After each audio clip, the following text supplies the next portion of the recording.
Don't be too polite, girls, don't be too polite.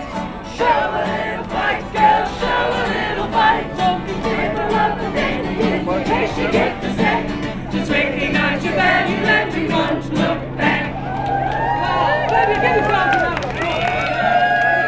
This victory really is as historic as 1960, when women in the public service won the right to equal pay. And it's as historic as the 1972 Equal Pay Act. And of course, what we know about those early victories is they left a major gap.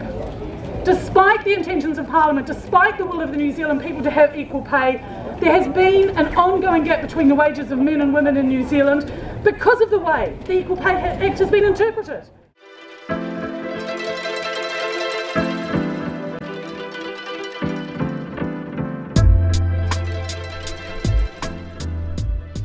For the sick that I heard a male, they pay more than a female. I'm sorry.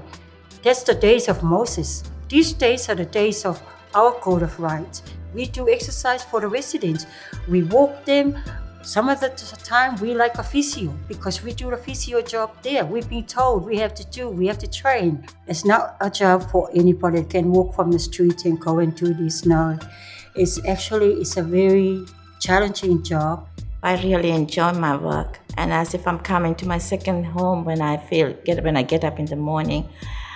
I think because I have no family here, it's only myself and my 3 kids. Normally we have 2 RNs, and if we are down with RN, then I'll be allocated to be an RN's job, like giving medications on time, giving insulin injections, and doing the dressings. We serve breakfast, we feed them, we help some of them that they can't manage feed themselves. We usually have 2 showers and the rest are wash, but in some occasions we usually like 4 showers a day. 2 hourly, we had to toilet them and change them if they're wet.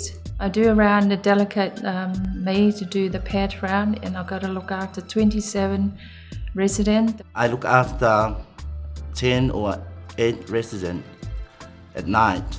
I look after these people is same as look after my parents or my grandparents, because I got more bills to pay. And there's something like food and rent.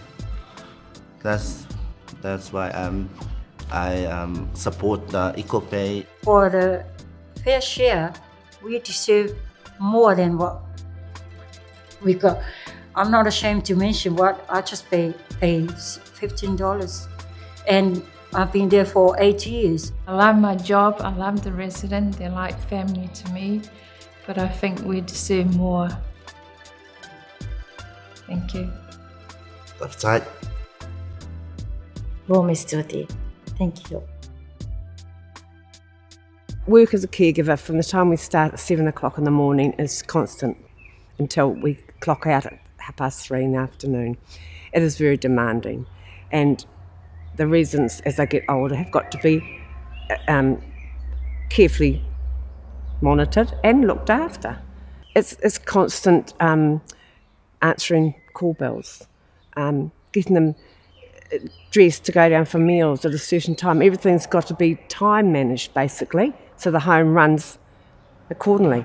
So all pay equity means is that if you're doing a job that is dominated by women doing it, that you are not paid less simply because the occupation is dominated by women. And we know from the research that where an occupation is female dominated, they are likely to be paid less than a similar male-dominated occupation. So you might have the same skills, responsibility, qualifications, hard work, but simply because the occupation is female-dominated, you're paid less. And we know aged care, for example, is paid less because it's mainly women that are doing it, despite what are huge demands, high skill and big responsibility.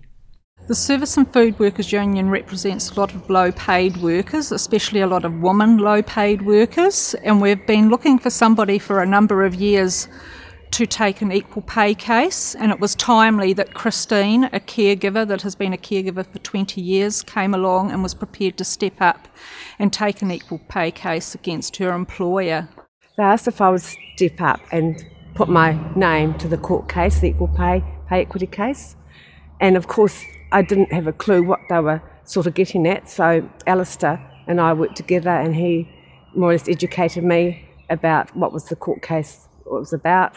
And I did a lot of homework, and then I understood exactly what it was all about. So I started getting very excited, and I couldn't wait for it to come. This shy woman from Lower Hutt has now found herself at the centre of what could be a landmark court case. And we need to let the government step up and our providers step up, put their hands in their pockets and give us a decent, fair wage. The case, taken by the Service and Food Workers Union and supported by the Nurses Organisation, began in the Employment Court. The argument, whether Christine's pay rate of $14.32 an hour is consistent with the Equal Pay Act. Caregivers are vitally important to the health sector. Every day of your working life, when you go to work and provide care to a patient, you are performing a really important job in our community, and that job needs to be paid fairly.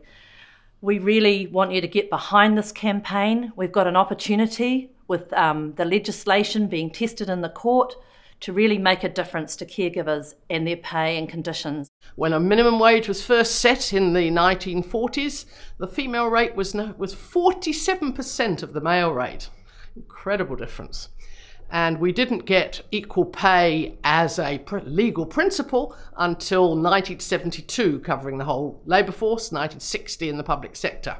And so things have improved for women generally in the labour market, but women are still concentrated at the low wage end, and particularly in undervalued women's work. And that's what is argued about that we should be having not just equal pay for identical work, but equal pay for work of equal value. And that's what the Christine Bartlett case is all about. So to work out what the pay gap is between the work you do in aged care and what a man would get paid if they were doing similar work, you have to look outside of your occupation to find a comparator occupation. Because the men in aged care will be being paid low pay as well, because they are in a female-dominated occupation. So it's important that you look at equivalent work outside of aged care and find out what they're being paid. You need to look for work where the skills are similar, where the hard work is similar, where the responsibility is similar, and say, well, what are they getting paid? This is a landmark case, the equal pay case. I think it's been the first successful case since the Equal Pay Act 1972, so it's taken 41 years for a successful case. So it's very important for us to win the Court of Appeal. So it's really important for us all to stand behind Christine, beside Christine, with Christine, and make this stand for caregivers. Thank you. Hi everyone, thanks for coming to the meeting today. We are going round to all aged care facilities right now, and we're doing these meetings. We're asking people to join up. We're asking for all caregivers in the whole of the country to sign up to become part of the case. So right now, it's just Christine, okay? So we're asking people to sign the forms behind you. We need as many people as possible to join the union, because the more caregivers we have behind this case, the more influence we have to the government, who is of course the person that's giving the funding. This could be the biggest pay rise you guys get ever in your life. So you've got the information here. You need to be able to talk to all those non-union members and say that they need to join up as well. And it doesn't matter which union they join up to. They can join NZNO or Service and Food Workers. They just need to join one. We need everybody behind us. This is potentially the biggest thing that has ever hit aged care.